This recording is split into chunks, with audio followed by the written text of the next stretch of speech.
നാളത്തെ ട്രേഡിംഗ് സെഷനിൽ stock specific action പ്രതീക്ഷിക്കാവുന്ന രണ്ട് സ്റ്റോക്കുകളിലെ ലേറ്റസ്റ്റ് അപ്ഡേറ്റ് ആണ് ഈ വീഡിയോയിൽ ഉൾക്കൊള്ളിച്ചിരിക്കുന്നത്. ഒന്നാമത്തെ സ്റ്റോക്ക് ടാറ്റ മോട്ടോഴ്സ്. കഴിഞ്ഞ ദിവസം ടാറ്റ മോട്ടോഴ്സ് 2% ഉയർന്ന് 1038 രൂപയ്ക്ക് അടുത്ത് ക്ലോസിംഗ് നൽകി. 3.81 ലക്ഷം കോടി രൂപയുടെ മാർക്കറ്റ് ക്യാപ്പുള്ള കമ്പനിയുടെ valuation 18.28, dividend yield 0.19%, 52 week high 1065, 52 week low 400.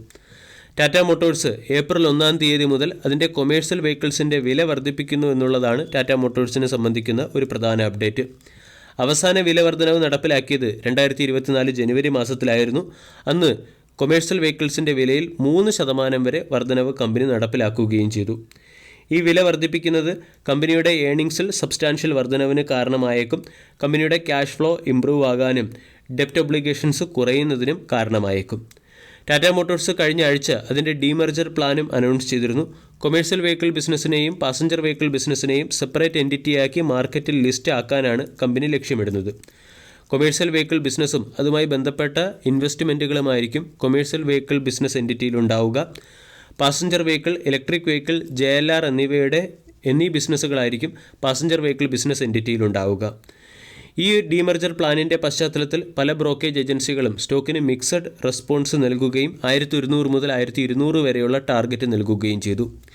Higher ഗ്രോത്തും greater എജിലിറ്റിയും achieve ചെയ്യുന്നതിന് വേണ്ടിയാണ് കമ്പനി അതിൻ്റെ ഡീമർജർ പ്ലാൻ മുന്നോട്ട് വച്ചിരിക്കുന്നത്.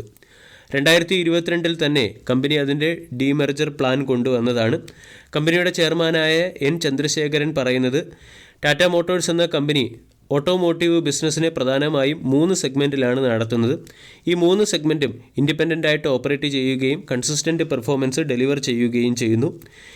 ഈ രണ്ട് ബിസിനസ്സുകളെ സെപ്പറേറ്റ് എൻറ്റിറ്റിയായി മാർക്കറ്റിൽ ലിസ്റ്റ് ചെയ്യുന്നത് വഴി കൂടുതൽ മാർക്കറ്റ് ഓപ്പർച്യൂണിറ്റീസ് കമ്പനിക്ക് ക്യാപ്ചർ ചെയ്യാനും കസ്റ്റമേഴ്സിന് സുപ്പീരിയർ എക്സ്പീരിയൻസ് നൽകാനും എംപ്ലോയീസിന് ബെറ്റർ ഗ്രോത്ത് ഓപ്പർച്യൂണിറ്റീസ് നേടാനും ഷെയർ ഹോൾഡേഴ്സിന് അവരുടെ വാല്യൂസ് എൻഹാൻസ് ചെയ്യാനും സാധിക്കും.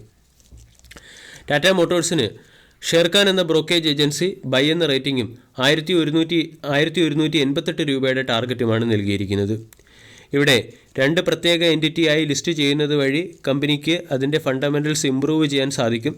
അതോടൊപ്പം തന്നെ കൊമേഴ്ഷ്യൽ വെഹിക്കിൾ ബിസിനസ്സും പാസഞ്ചർ വെഹിക്കിൾ ബിസിനസ്സിലേക്കും കമ്പനി സെപ്പറേറ്റ് എൻറ്റിറ്റിയായി ലിസ്റ്റഡ് ആകുന്നത് വഴി ഇൻവെസ്റ്റേഴ്സിന് അവരുടെ അഭിരുചിക്കനുസരിച്ച് ഏത് സെക്ടറിൽ ഇൻവെസ്റ്റ് ചെയ്യണമെന്നുള്ള ബെറ്റർ ഡിസിഷൻ എടുക്കാനും സാധിക്കും. കൂടാതെ പാസഞ്ചർ വെഹിക്കിൾ ബിസിനസ്സിൽ കമ്പനിക്ക് ഡബിൾ ഡിജിറ്റ് എബിറ്റ മാർജിൻ അച്ചീവ് ചെയ്യാൻ അല്ലെങ്കിൽ ലക്ഷ്യമിടാവുന്നതാണ്. കൊമേഴ്ഷ്യൽ വെഹിക്കിൾ ബിസിനസ്സിൽ ഡബിൾ ഡിജിറ്റ് എബിറ്റ മാർജിൻ കമ്പനിക്ക് മെയിൻറ്റെയിൻ ചെയ്യാനും സാധിക്കും. ഇതോടൊപ്പം തന്നെ ടാറ്റ മോട്ടോഴ്സ് എന്ന കമ്പനി ഒരു electric vehicle battery cell plant കൂടി ഇൻസ്റ്റാൾ ചെയ്യാൻ തീരുമാനിച്ചിട്ടുണ്ട്.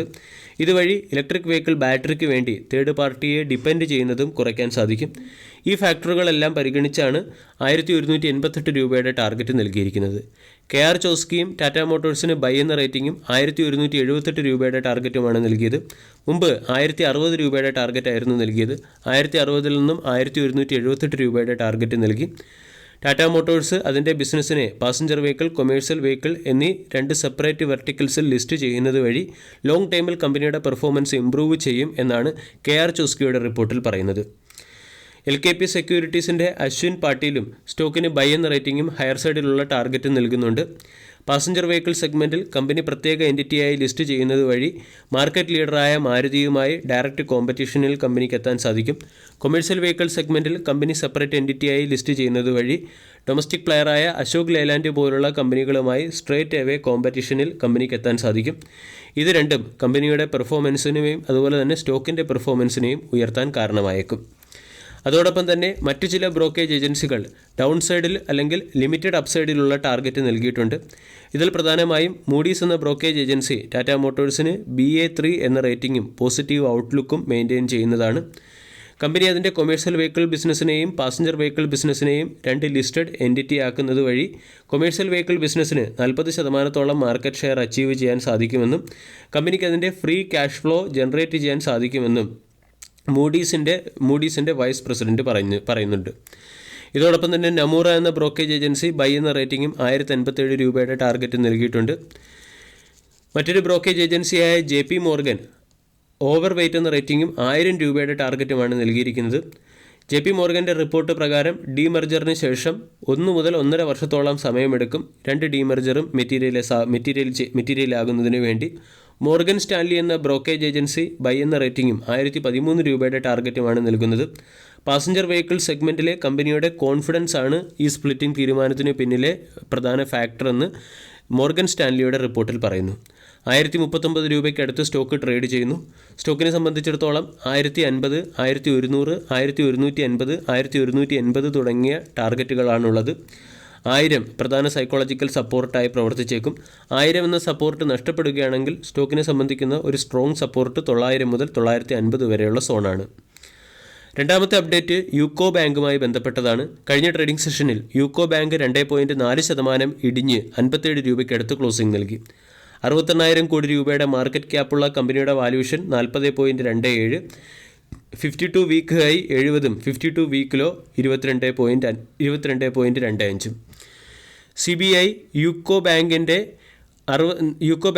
4 സംസ്ഥാനങ്ങളിലായി 67 ലൊക്കേഷനുകളിൽ റെയ്ഡ് നടത്തുന്നു എന്നുള്ളതാണ് സ്റ്റോക്കിനെ സംബന്ധിക്കുന്ന പ്രധാന അപ്ഡേറ്റ്. വ്യത്യസ്ത ബാങ്കുകളിൽ നിന്നും യൂക്കോ ബാങ്കിലേക്ക് IMBS ട്രാൻസാക്ഷൻ വഴി 820 കോടി രൂപ യൂക്കോ ബാങ്കിലെ വിവിധ അക്കൗണ്ടുകളിലേക്ക് എത്തിയതിൻ്റെ പശ്ചാത്തലത്തിലാണ് CBI റെയ്ഡ് നടത്തുന്നത്. ഇതുമായി ബന്ധപ്പെട്ട റെയ്ഡ് മുമ്പും നടന്നിട്ടുണ്ട്. ഇത് 2ാം ഘട്ട റെയ്ഡാണ് നടക്കുന്നത്. ഈ ന്യൂസിൻ്റെ ഇമ്പാക്റ്റ് നാളത്തെ ട്രേഡിംഗ് സെഷനിൽ സ്റ്റോക്കിൽ പ്രതീക്ഷിക്കാവുന്നതാണ്. അതോടൊപ്പം തന്നെ ഇൻവെസ്റ്റിഗേഷൻ ഏജൻസി ഏകദേശം 30ഓളം സസ്പെക്റ്റഡ് പോയിന്റുകളും മെൻഷൻ ചെയ്തിട്ടുണ്ട്. ഇതിൻ്റെയൊക്കെ പശ്ചാത്തലത്തിൽ നാളത്തെ ട്രേഡിംഗ് സെഷനിൽ യൂക്കോ ബാങ്ക് എന്ന സ്റ്റോക്കിനെ ശ്രദ്ധിക്കാം. സ്റ്റോക്കിനെ സംബന്ധിച്ചിടത്തോളം 55 വളരെ പ്രധാനപ്പെട്ട സപ്പോർട്ടാണ്.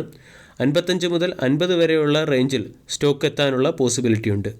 വീഡിയോ എല്ലാവർക്കും ഇഷ്ടമായി എന്ന് വിശ്വസിക്കുന്നു. Thank you.